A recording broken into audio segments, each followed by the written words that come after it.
Welcome everyone. I'd like to begin by acknowledging the traditional owners of the land on which we meet today. I would also like to pay my respects to elders past, present and emerging. Good morning everyone and welcome to the first FightMND scientific seminar of 2024. My name is Dr. Sarah Bennett and I'm the research coordinator at FightMND. We do hold these seminars monthly on the last Tuesday of the month. And last year we heard from quite a few MND research leaders in everything from discovery research to translational and clinical trials. If you did miss out on any of these talks, most are now available on our website, so you can catch up at a convenient time. Following the talk today, we are leaving plenty of time for discussion and questions. So if you would like to ask anything, please use the reaction button at the top of your screen to raise your hand. And one of our team will see this and enable your microphone and camera to let you ask your question. Richard does also welcome questions during the presentation. So if there's something pertinent you'd like to ask him, please do feel free to raise your hand during the talk and we'll be able to enable your microphone and camera. Alternatively, if you don't feel comfortable asking, you can also type your question into the chat and one of our team will be monitoring this and read out the questions on your behalf. Please note, however, that the chat function is only enabled if you are using the app-based version of Teams and unfortunately doesn't work in the web-based version. Please do ensure you introduce yourself and where you're from before asking your questions so that we can all get to know each other. So now to our speaker for today. Richard Cave is a speech and language therapist with the MND Association in the UK and has recently completed his PhD studies with University College London. Richard specialises in voice banking and works with those affected by MND, as well as head and neck cancer, laryngectomy, cerebral palsy, stroke and many other conditions. In recognition of his significant contributions to the MND community, Richard was awarded the Allied Health Professionals Recognition Award in 2022 by the International Alliance of MND of ALS Associations. Richard joins us today to discuss the findings from his PhD research into automated speech recognition technologies and how they can benefit people living with MND. So thank you so much for joining us today, Richard. Over to you. Thank you so much. Thank you. I'm just honoured to be here, and it's true. I think there's a lot I'm going to talk about today around about AAC and speech recognition and technology such as voice banking and other things. And I kind of welcome any and all questions and any all reflections on any of this. And just to say, I'm hopefully just about to finish my PhD, so that's kind of hopefully that'll be the next few months. So without further ado, so this hopefully you can see in my slides. I can't see you, but hopefully I can see. Hopefully you can see my slides. This is based on my research as part of the PhD, and I'm a speech therapist by trade. I've been a speech therapist for 15 years. Working in various community and specialist assistive technology settings. And I've always been very frustrated about AAC in general, about assistive tech in general, because I feel that so much that I'm able to offer as a speech and language therapist results in incredible decreases in speed of communication. So I started doing some consultancy at Google around a new project called Project Euphonia, in which was very interesting to me because it was trying to support people that, in my view, tried to support people doing what many of my clients would like to do more than anything, and that's just to keep talking. So I ended up doing a PhD on that topic. So how people living with MND use personalized automated speech recognition technology to support conversation. And I'm going to talk about a lot of stuff today, but if you got any questions now or later, then I'd really love to talk with you. So you found all that stuff out. Thank you, Sarah, for mentioning all that. So I'm going to talk about the background of my research, and then I'm going to talk about the aims of the actual study itself, and then the results, and just a kind of some reflections on what I found. And if we have time, I'm going to show you a video of one of my clients who very kindly agreed to share her view. We know all this, but I just, it's really important, I think, to just position it that we know that there is limited life expectancy for people living with MND, and that the nerves in the brain and spinal cord affect physical movement and, of course, so much of speech as well. And speech is something that almost everybody loses the ability to communicate using natural speech in a functional way over time. And yet at the same time, how we talk and what we say is a really kind of powerful part of our sense of identity. Not only does it reflect the message that we want to say, but the way we say it, how we say it, can reflect so much more that we want to share about ourselves. And so, talking and how we talk and what we want to say is hugely important to our sense of self, our sense of ownership, and how people look at us and how they relate to us. We also know that most people living with ALS or MND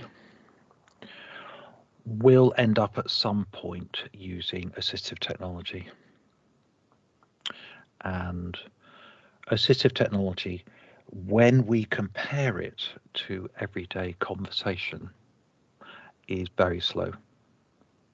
And depending on what type of assistive technology, what type of access people have, it can be as slow, say for eye gaze, as 8 to 10 words a minute, versus how I'm talking, which is slightly nervous, around about 150 words. And what other researchers have found is that, even if people with MND are hard to understand, often they will keep talking even beyond being understandable. And certainly in my clinical caseload, there are plenty of people like that. And actually, I wonder if I'd be the same. The other aspect around AAC design is that frequently it's single channel. And so what that means is that something like an iPad or a Tobii Dynavox or a smart box, these devices may accept certain channels of modality, but not others. For example, people often, to try and speed up communication using a device, they may use gesture, they may use vocalizations, they may use lots of different things. But the AAC equipment itself may only recognize typing or may only recognize eye gaze. And so the design of these devices may not actually be reflecting how people actually communicate. And so not only is AAC slow, but like typing or whatever, or eye gaze, but it also constrains a person to using what suits the device as opposed to how people wish to communicate. Often people, certainly here in the UK and I'm sure in Australia,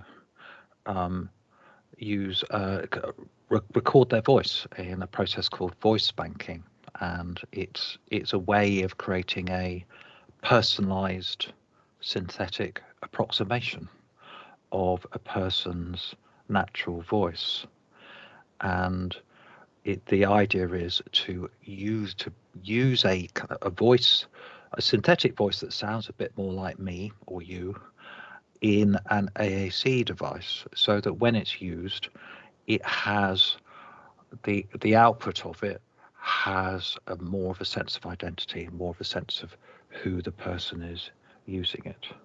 And I did a master's on this a few years ago, asking quite a lot of people with MND and their communication partners,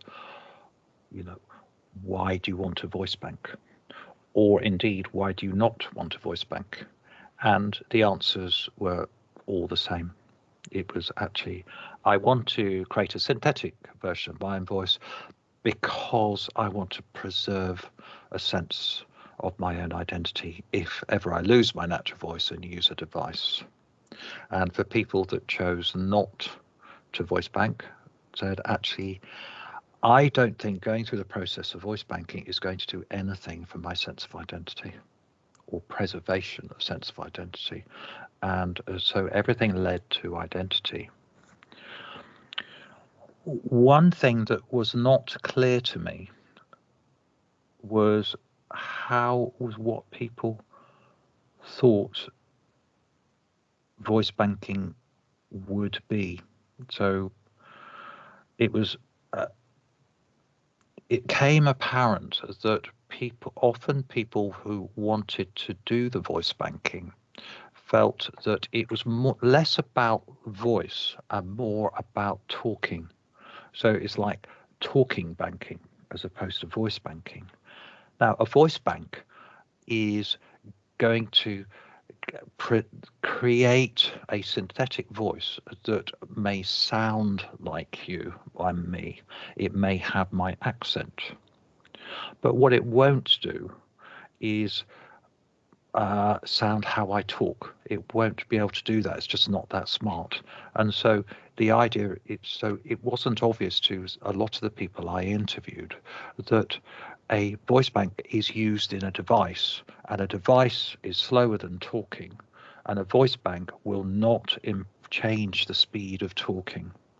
And this was something that, on further reflection, is not surprising, because when we look at voice banking services and providers, often they say things like, we will make a digital copy of your voice, and those kind of things. And that's technically right, but for people who are new to this, which is pretty much everybody who's recently diagnosed with MND, why would they know about voice banking?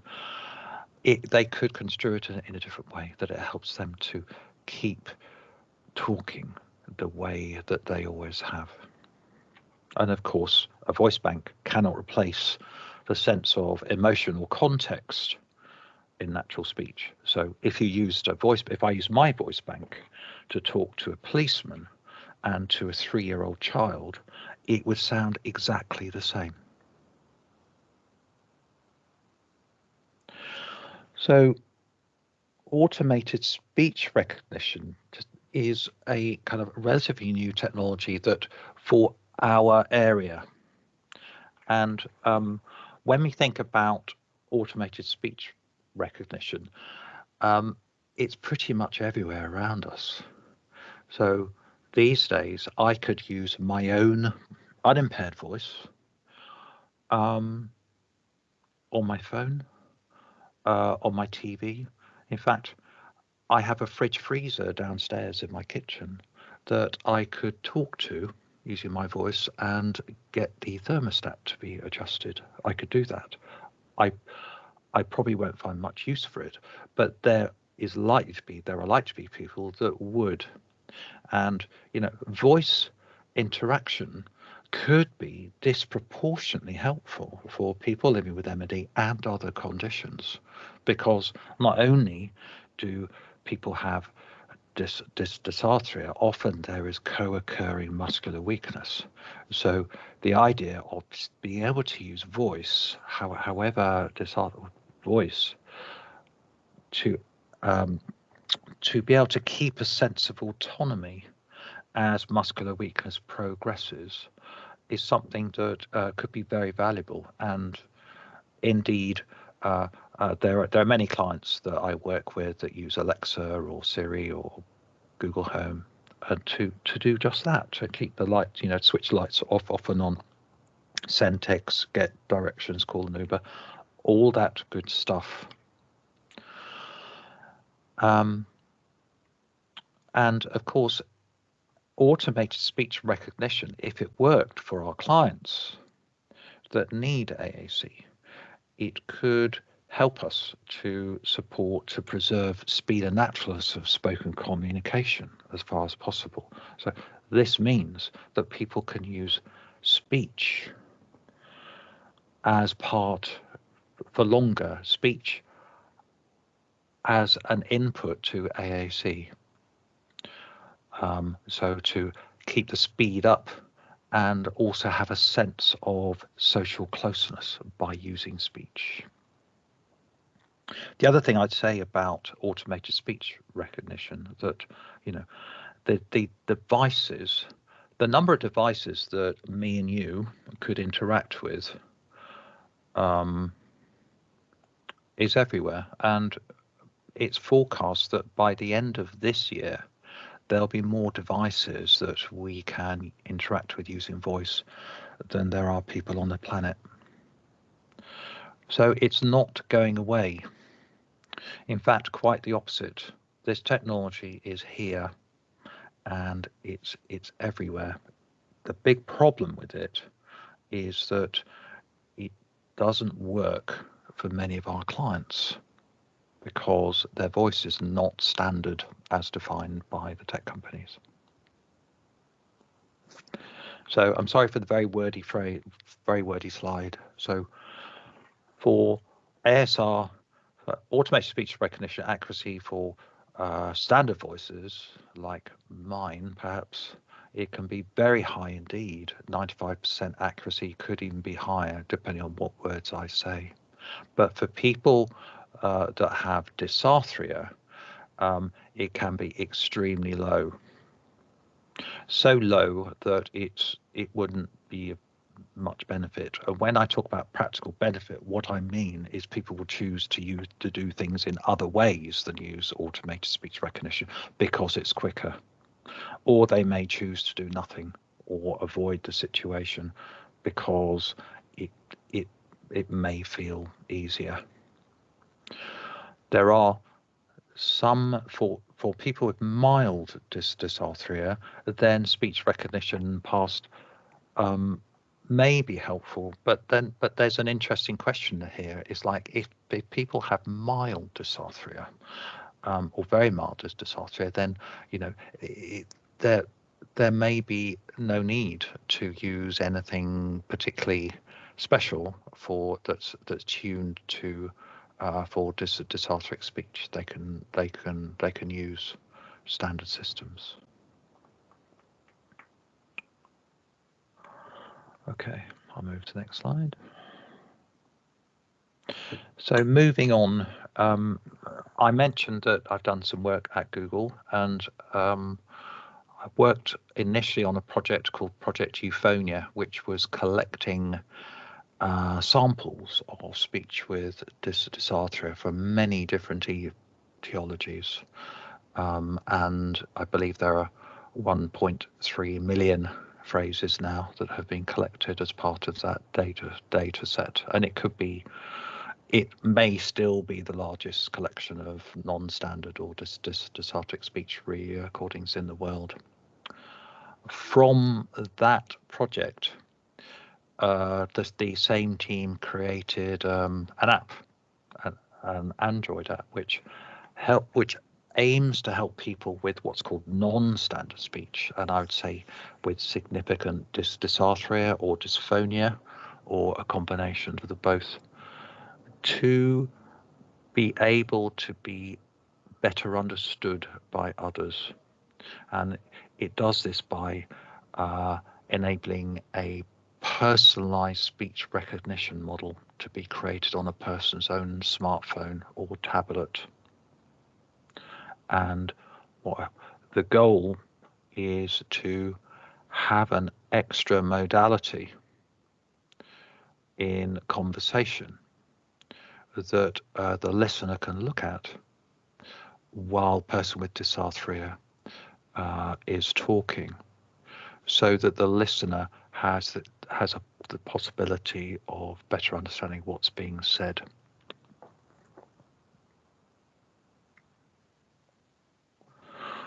The app itself has been available in Australia, I think, for a couple of years now, and it's been available in the UK for just over a year. Interestingly, in the UK, almost nobody knows about it, and I would expect it may not be very well known in Australia either. You have to record a minimum of 500 phrases, and you can add your own personal phrases, personal words, proper nouns, people, place, and things, so it learns those. And you can record as many as you like, up to, well, the Relate has over 6,000 phrases, but you can add as many personal phrases as you like. And once you've recorded a minimum of 500, a personalized ASR model is downloaded to the phone. And there are a bunch of functions once the personalized speech recognition model is downloaded to the phone. Live captioning. So when somebody talks, it will caption the speech. And so it allows people to read what it is that you're saying. And you can copy and paste that and send it to other apps like email, or you can edit it. Repeat is something that it's certainly interesting. The head and neck cancer community that I work with, a lot of people use this, and what it is you say a short phrase to the Relate app and it repeats it in a synthetic voice, so it's speech in, speech out. Only for transactional phrases though, up to 10 seconds. And then assistant is something where somebody with dysarthria or dysphonia, or both, can speak directly to something like Google Assistant from within the Relate app, and then, you know, theoretically do anything they want through Google Assistant. And it's very interesting. I think a few years ago it was identified that there are more than 100,000 different uses in Alexa. So I expect it's at least that with Google Assistant, and probably more these days. And the other thing is that it can be, you can use dysarthric voice as a keyboard. So whatever app is on the phone that uses a keyboard, then you can use dysarthric voice for. So I think it's just important to give you a sense of background about what this is.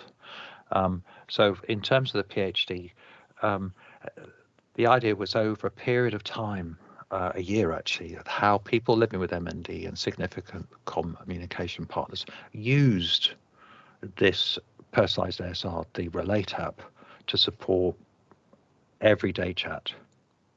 And if as speech changes over the period, how did use of ASR change?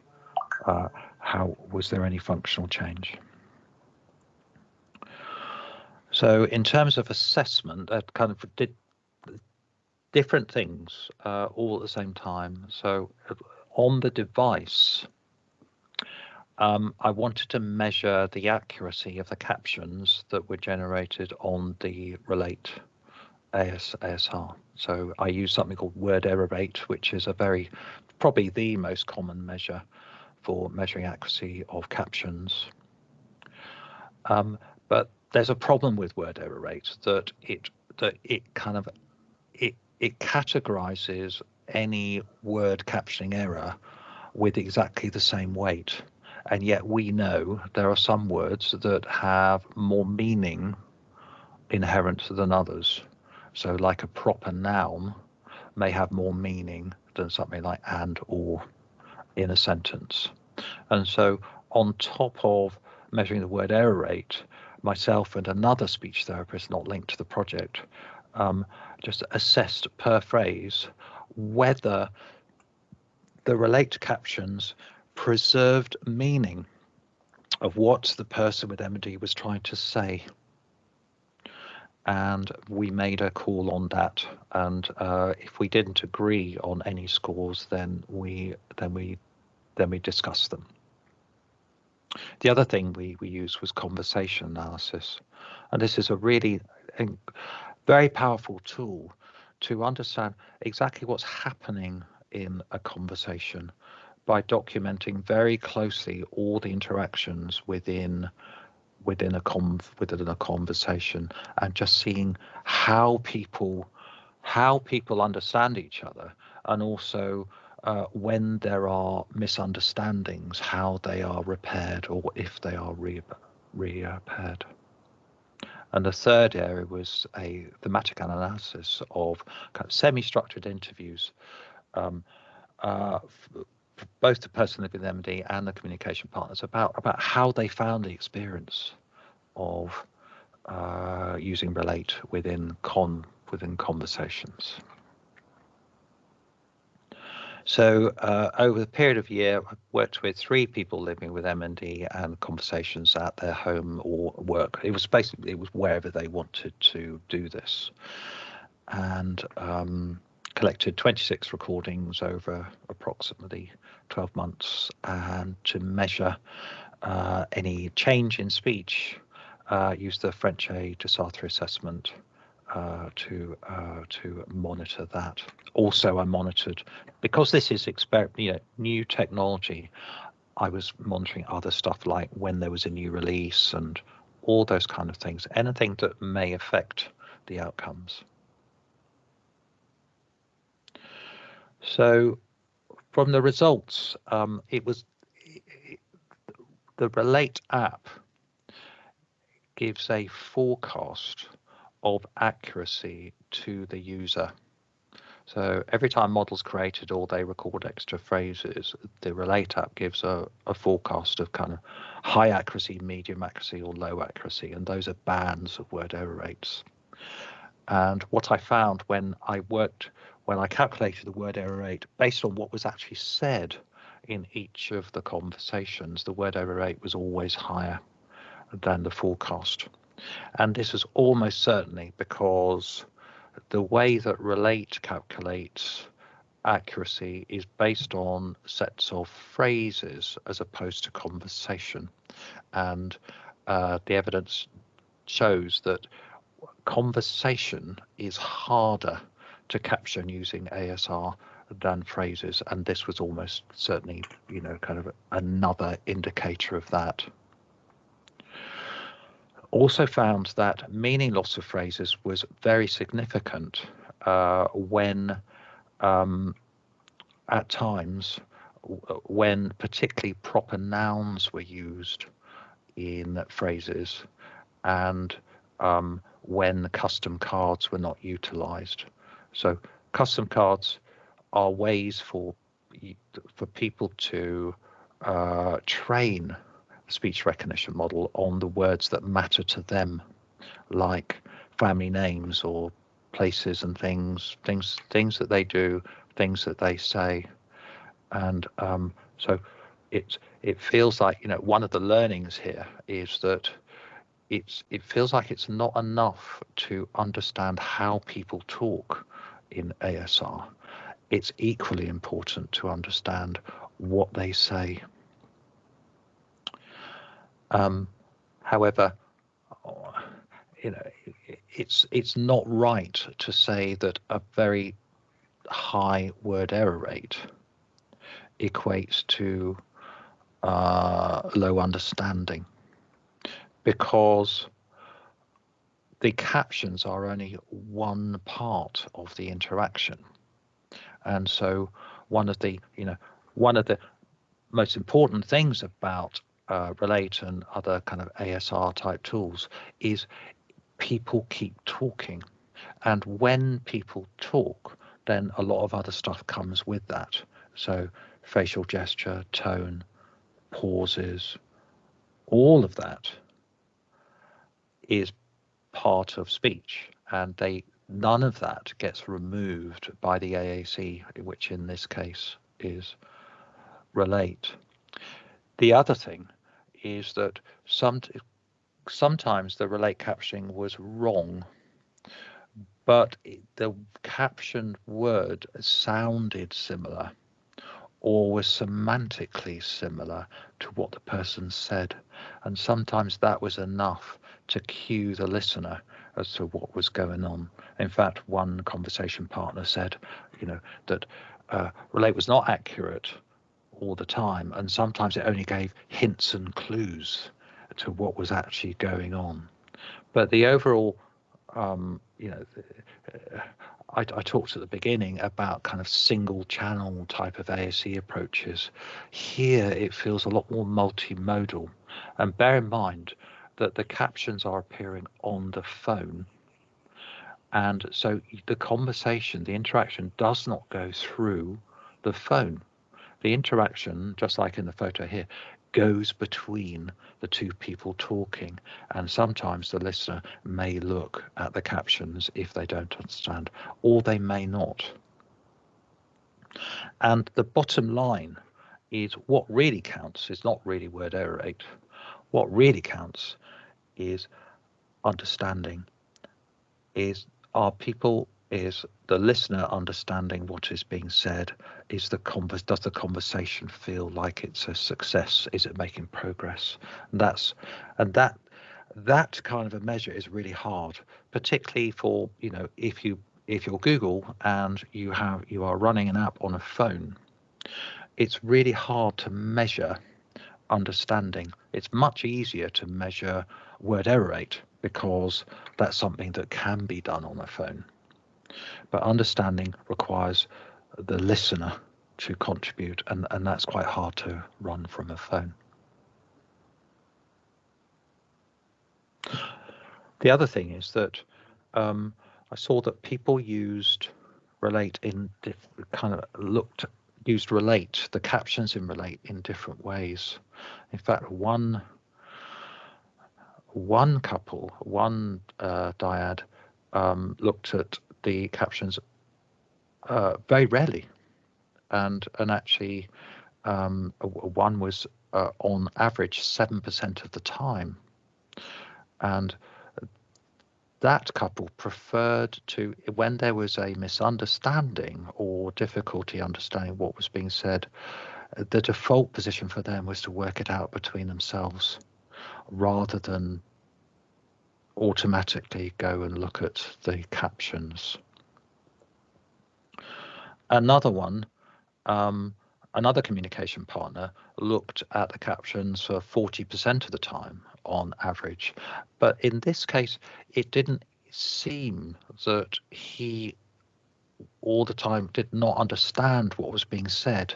It was more like he was checking the accuracy of the captions themselves. He was like auditing the captions as opposed to using it to understand what his partner was saying. For people living with MND, there was also a variation in gaze in looking at the captions, and one person with MND almost never looked at them at all. And but another person with MND, as his speech was declining, he progressively checked the captions, and it felt it was more than supporting his conversation partner for understanding. It might have been more about checking, using it as a measure of speech decline.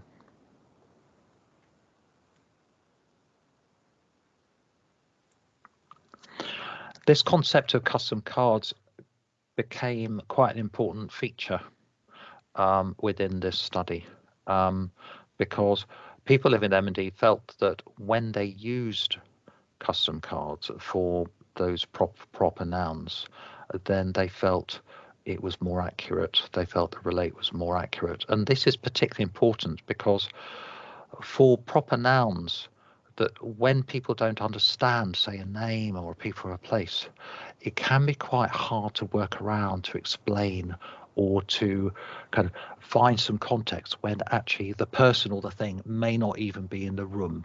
And so it can take longer anyway for people with dysarthria or communication difficulties to find a way to get around and describe a proper noun, which means that if the ASR captions are more accurate because of custom cards training the ASR model for those words, it can be disproportionately helpful. And indeed, for one of the clients analysing 50 proper nouns and studying the same words being said before the custom cards were trained and after, there was a significant gain in meaning retention of those words.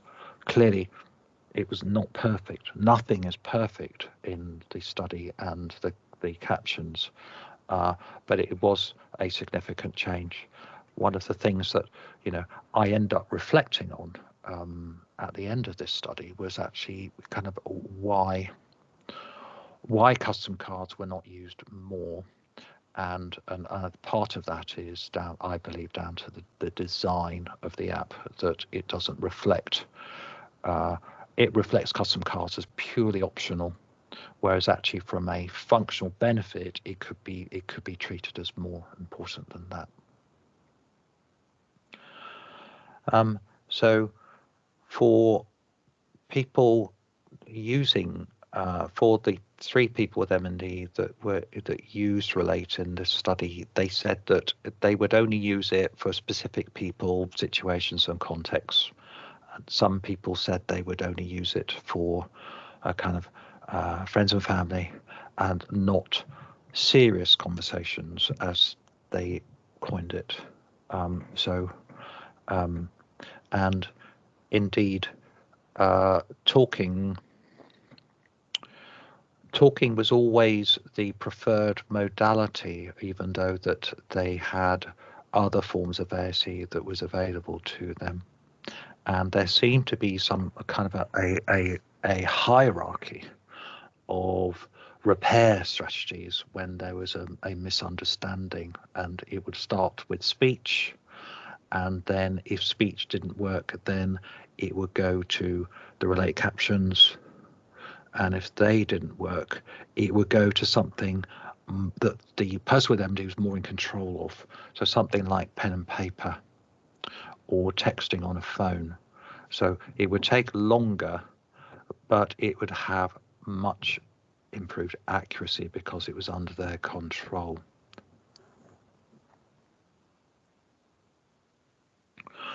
Responsibility as well, that when people with MND, communication partners frequently, when there was a misunderstanding or trouble with the conversation, they would position themselves as responsible, like, oh, I'm sorry, I didn't hear that, or sorry, I wasn't concentrating, something like that, that they would position it away from the difficulty of the person's persons with MND speech. In addition to that, they would point to the captions and say, oh, the captions are wrong. And that's quite, I've seen that, we've seen that in other work with other ASE devices.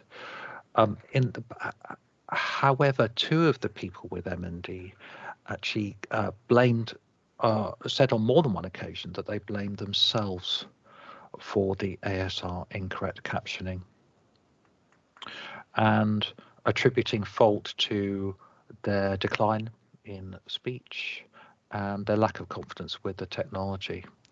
And this I find very troubling, because if we do not know and share with everybody what the limits are of the technology, then the people, like in this study, attribute any failings of that technology to themselves.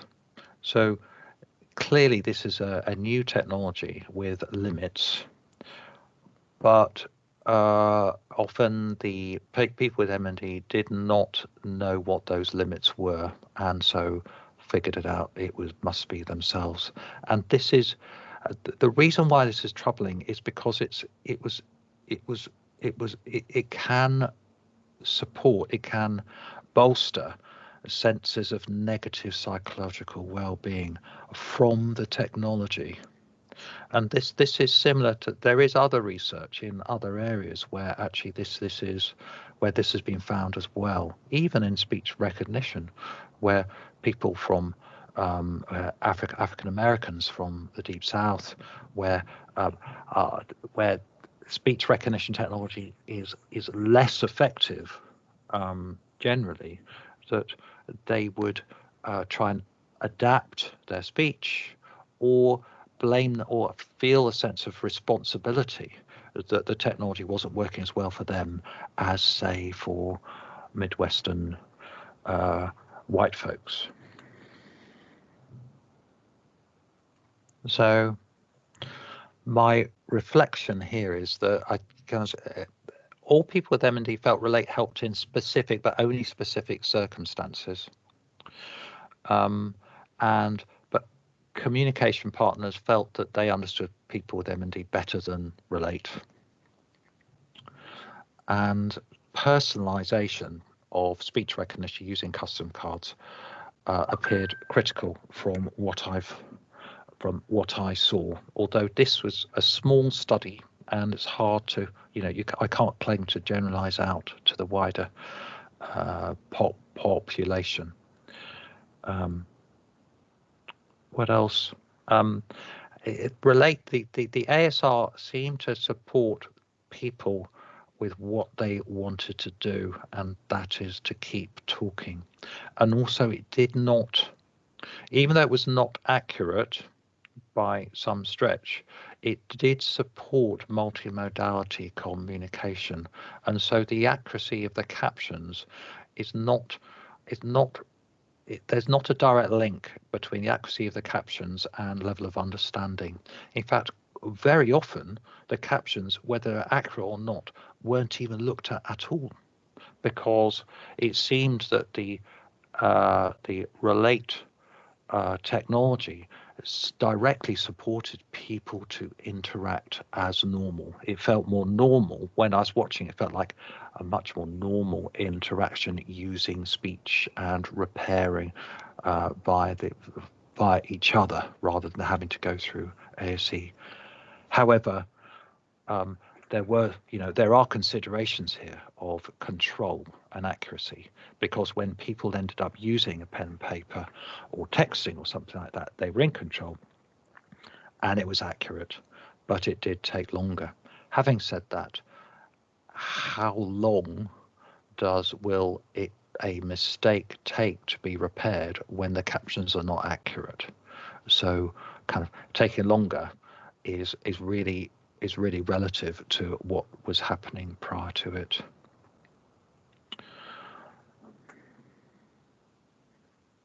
So for me, it feels very common. It feels like we're back to like making sure that AAC is understood, making sure. So next steps and recommendations. Well, I see this as an AAC tool, and in that way, we need to educate and empower everybody as to what this tool is. It's not something you can just download. It's something that kind of will take time, and actually, in my opinion, kind of think about all the words that people say, build the custom cards, but also to understand the limits of the technology, just to give everybody kind of an understanding of what this is and what it's not, as well as guidelines for communication partners, because it's actually for them, because it's for their understanding. And it's not the golden ticket as far as I can see, and it could be used in combination with other forms of ASE as the context applies. And whatever people want to do, whatever ASE people want to use, then let's use that. My final point is that none of this technology is really a substitute or a replacement for how good conversations are, how good conversation partner training is. All that stuff that makes us good communicators in the first place also applies here. So it's not going to replace any of that. And so in my opinion, so conversation partner training for people, you know, who are working with people who have speech that's difficult to understand, or indeed anything else, is still as important as it always was. So I'm just going to stop there because I feel like I've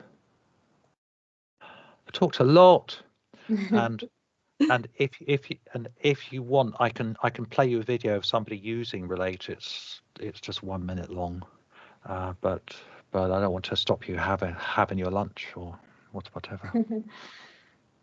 Thanks, Richard. We might see if there's any questions before we do those videos. Okay. Hi, Richard. So we've got a question about how someone's expectations can be managed when they use the Project Relate app. So I'm assuming that someone would find out about the app, they download it, and they probably wouldn't have any instructions when they start using it. So how do you think someone's expectations on using that can be managed, especially when there's, as you said, someone was looking at the captions 40% of the time, and some of them attributed it to their speech declining over time. That's why they thought there might be more errors. Yes, I think it's very. I think it's just like all forms of ASE that when it's downloaded, there is a short video that tells you what to do, but it doesn't talk about possible outcomes. It doesn't talk about how things are actually used, and so setting expectations. I think it's important that actually more needs to be done here, because I think there is potential.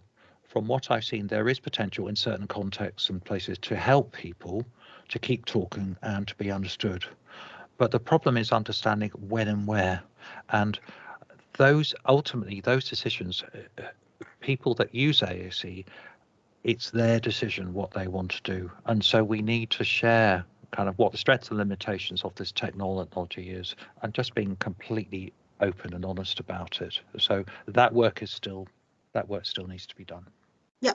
And we've got several requests from the audience about the video, and they would love it if you could share it. So I think we could give it a share, because it's only a minute long. I'll give it a share. So yes, so I'll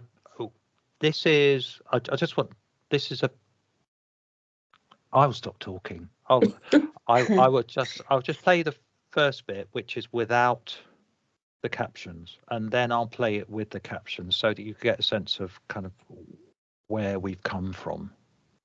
So I feel like I'm making no sense. Right.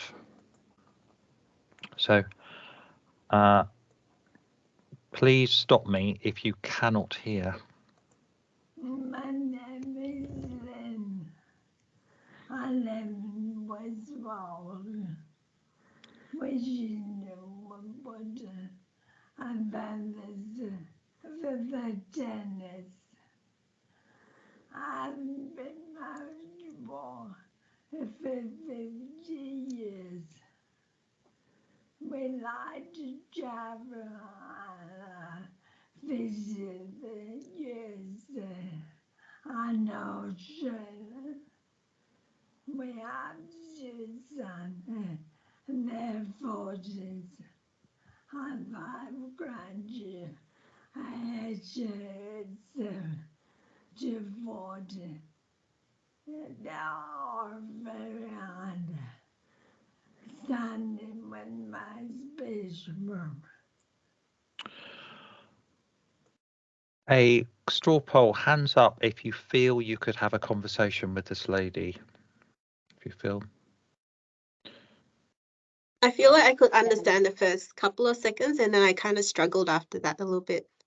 Yeah, I agree. There was sort of snippets where I could sort of hear words or two, but yeah.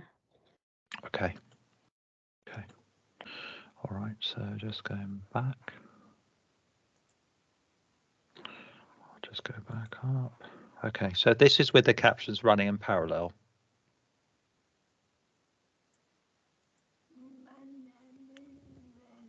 Oh, it's very quiet, isn't it?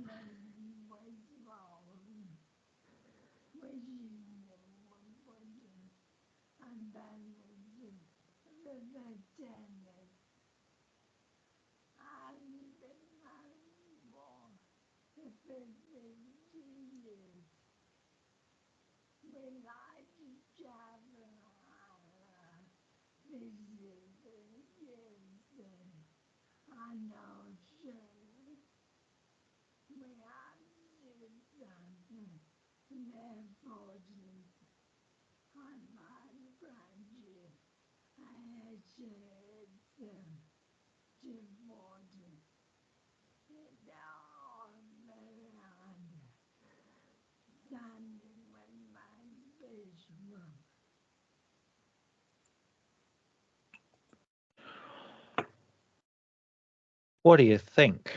Could you have a Do conversation people- with her? Do people in the audience have any comments? So that was amazing, I thought. From not quite being able to understand her to being able to like read what she was saying and matching that to what she was saying, like with the captions and matching that to what she was saying, you could understand her a lot better. Yeah, you could sort of obviously tell that like it wasn't perfect, but it was enough so that you could get the gist of it much more than without those captions. Yeah. And I want to be honest with you. We use custom cards for all the proper nouns in there, like Worcester Park. It's not going to, relate's not going to do that. And so, even with those custom cards, it's still got a few things wrong. Like, she has been married to Paul for 50 years. Yeah. So yeah. Yeah. And all that other stuff. And but it just reminds me that actually, that language is a beautiful thing and it's a very individual thing. And, speech recognition of conversational ASR, conversational speech is really hard. And so what I say these days is that this is a kind of a bit of a partnership, this investment. It's not just an app. We don't just download it. And actually, we think of all the words ahead of time. We try and record those custom cards. And even then, it's really hard to predict. I mean, what words am I going to say tomorrow? Yeah. And so, there are all sorts of challenges here. But just as long as the people with M&D understand everything that I understand, then they can make their own decision on whether it's worth it for them. Yeah. And how do you think people will know about the Project Relate app more? How do you think they'll get access? So we hadn't heard of it before. So how do you think people living with MND and their families would hear about the app? I think I think it should be treated like any other form of AAC. And that health professionals, allied health, the multidisciplinary team around people with MD or indeed other conditions should just take this on as another form of AAC and just kind of share and empower and support. So I think it's something very new and very new to everybody. And I think that I think it has its place, but somebody needs to support the person, and I think it's the person with the duty of care that should do that, because they have, I think, the best relationship. And also, when we talk about communication, speech, understanding, conversation partner skills, we are talking speech therapy. That's what we do. And so I think this fits in very closely with, and also, it's not the golden ticket. So whatever AC works for people, let's use that. And it could be very different things, even in the same conversation. All right, thank you, Richard. I think we'll wrap up the seminar, Sarah. Yeah. Well, thank you, Richard, for taking the time to present to us today, and especially for staying up so late in order to speak to us all the way from the UK. Hope you are close to your home and that you can have a nice quiet time to yourself for the rest of the evening. If there's anything anyone would like to follow up with Richard, feel free to get in touch with him directly. Or if you need some help finding these contact details, feel free to connect with us and we can help connect you with Richard. So thank you to everyone in the audience for joining us today for the February FightMND scientific seminar. We hope you've enjoyed today's presentation. Please do join us again next month when we will have a new speaker who will update us on some exciting new therapeutic developments in the M&D space. Keep a lookout in your emails for news from this seminar in a couple of weeks, and this will take place on Tuesday, the 26th of March. So until then, thank you, and we'll see you next time. One more thing before everyone leaves as well. This seminar has been recorded, so I know a lot of clinicians are at work at the moment and they probably couldn't join in. So this will be on YouTube in a couple of days. Yeah. Thank you, everybody. Thanks. Thank you. Bye-bye. Bye.